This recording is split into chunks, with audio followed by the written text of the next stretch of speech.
दिखाते हैं और हमें आगे को कैसे बढ़ना है वो रास्ता बताते हैं।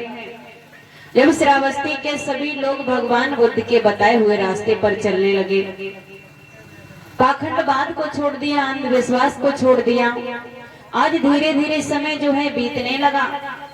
जब धीरे धीरे समय बीतने लगा, आज श्रावस्ती के कुछ लोग थे जो कि भगवान बुद्ध से बहुत जलते थे। उनको ये बात अच्छी नहीं लगती थी कि भगवान बुद्ध श्रावस्ती के लोगों को समझाते हैं।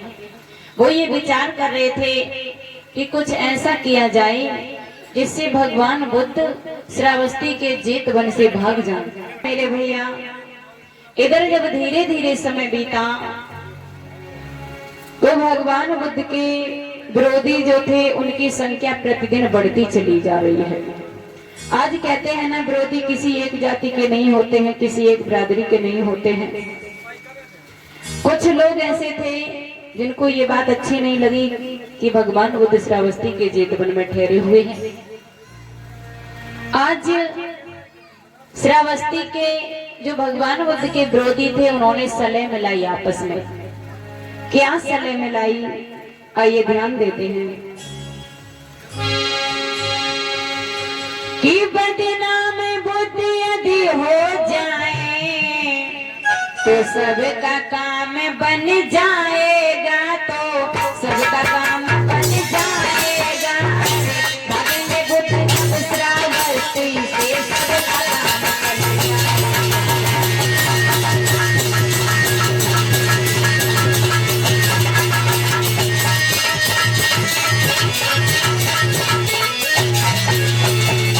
मेरे भैया, श्रावस्ती के जो पुरोहित जी थे वो ये विचार कर रहे थे कि कैसे भी करके भगवान बुद्ध श्रावस्ती के जेतवन से चले जाएं। श्रावस्ती के जेतवन से चले जाएंगे तो हमारा काम आसान हो जाएगा। आज भगवान बुद्ध के कारण हमारा कोई भी काम नहीं हो पा रहा है। सभी लोग भगवान बुद्ध की बात मानते हैं, कोई हमारे पास नहीं आता है। बताओ हमारा घर कैसे चलेगा। आज भगवान बुद्ध के विरोधी खड़े होकर बातें करने लगे, एक दूसरे से कहने लगे, भैया आज 4-5 दिन हो गए हमारे घर पर चूल्हा नहीं जला। और दूसरा कहने लगा, भैया ये बात तो तुम ठीक कह रहे हो, जब से भगवान बुद्ध ने श्रावस्ती के लोगों को समझाया है तब से कोई भी व्यक्ति हमारे पास में ही नहीं आता है, हमारी बात ही नहीं मानता है, कोई यज्ञ नहीं करवाता है, कोई हवन नहीं करवाता है और कोई भी नहीं हमें पूछता है। ऐसे कैसे हमारा गुजारा होगा।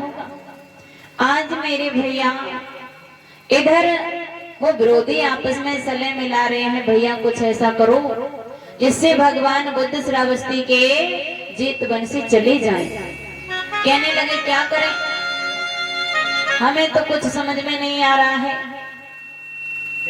आपस में बातें करते हुए कहने लगे कि भैया ऐसा करो, इनको यहाँ से मार पीट कर भगा दो। तो लोग कहने लगे अगर भगवान बुद्ध को मारने जाएंगे तो भगवान बुद्ध के इतने शिष्य हैं, वो हम लोगों को जिंदा नहीं छोड़ेंगे। दूसरा व्यक्ति कहने लगा, भैया हमारी बात सुनो ध्यान से, मैं जैसा बता रहा हूं आप वैसा करो। तो आज वो व्यक्ति क्या समझाने लगा, कहने लगा, देखो हमारे गांव में एक चिंचा नाम की लड़की है, उससे कहते हैं, उसे धन का लालच देते हैं और जब उसे हम धन का लालच देंगे तो वो भगवान बुद्ध को दोष लगाने के लिए तैयार हो जाएगी। उससे कहकर हम भगवान बुद्ध को बदनाम करा देते हैं और जब भगवान बुद्ध को दोष लगा देंगे तो श्रावस्ती के लोग उनको मार पीट कर यहाँ से खुद ही भगा देंगे, हमें कोई काम करने की जरूरत भी नहीं पड़ेगी। आज लोगों ने कहा ये तो बड़ी अच्छी बात है। आज मेरे धन प्रेमियों, उन लोगों ने क्या किया, धन को इकट्ठा किया जो भगवान बुद्ध के विरोधी थे। धन को इकट्ठा करने के बाद उसी चिंचा के घर पर पहुंचे। कहने लगे, बहन मैं तुम्हारे पास बड़ी ही आशा लेकर आया हूँ और मुझे पता है कि तुम हमारा काम कर दोगी। वो चिंचा कहने लगी, क्या बात है भैया, कैसे आना हुआ? तो आज वो लोग समझाकर कहने लगे, देखो तुम पूरे पूरे दिन इधर उधर घूमती रहती हो, भीख मांग मांग कर खाती हो, लेकिन आज से तुम्हें भीख मांगने की कोई जरूरत नहीं है। चिंचा कहने लगी, क्यों भैया? अगर मैं भीख मांग कर नहीं खाऊंगी तो अपना पेट कैसे भरूंगी? तो वो लोग समझाकर कहने लगे, देखो मैं तुम्हें मुंह मांगी इनाम देने के लिए तैयार हूं, तुम हमारा एक छोटा सा काम कर दो। चिंचा कहने लगी, कौन सा काम? कि देखो तुम्हें नहीं पता है, जब से श्रावस्ती के जेतवन में भगवान बुद्ध आए हैं, तभी से श्रावस्ती के सारे लोग भगवान बुद्ध के बताए हुए रास्ते पर चलते हैं, उनकी बात मानते हैं। और भगवान बुद्ध के आने से हमारा घर चलना बंद हो गया, हमारा जीना हराम हो गया। तुम कुछ ऐसा करो कि भगवान बुद्ध श्रावस्ती के जेतवन से चले जाएं। श्रावस्ती के लोग भगवान बुद्ध को जेतवन से भगा दें। तुम उनको दोष लगा दो, और तुम्हें कैसे करना है ये कार्य वो मुझे नहीं पता है, लेकिन तुम्हें उन्हें दोष लगाना है। आज जब चिंचा ने इतने शब्दों को सुना तो कहने लगी, भैया कैसी बातें करते हो, बोला तुम्हें कहने में शर्म नहीं आई?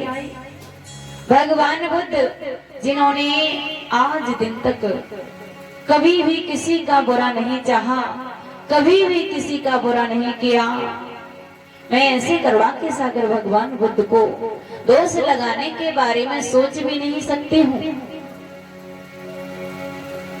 आज वो लोग समझाकर कहने लगे, देखो मैं तो तुम्हारे ऊपर तरस खाकर आया हूँ और तुम हमारी बात मान लो, जिंदगी भर राज्य करोगी तुम, मैं तुम्हें मुंह मांगी इनाम देने के लिए तैयार हूँ। आज वो चिंचा जो थी मना कर देती है कि भैया हम ऐसा नहीं कर सकते हैं। इधर वो लोग उसके घर से लौटने लगे।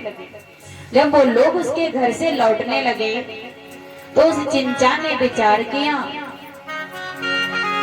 कि किस्मत ने दरवाजा खटखटाया, दरकुंडी खटखटाई और मैंने दरवाजे को ही नहीं खोला।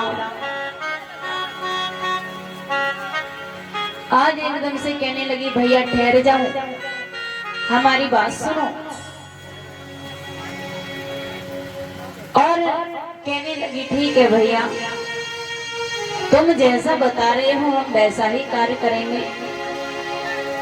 आज मेरे धर्म प्रेमियों वो दोष लगाने के लिए तैयार हो जाती है। इधर ध्यान देना, उसने एक बार भी नहीं सोचा कि मैं कितना बड़ा कार्य करने के लिए जा रही हूँ, और भगवान बुद्ध को दोष लगाने के लिए तैयार हो जाती है।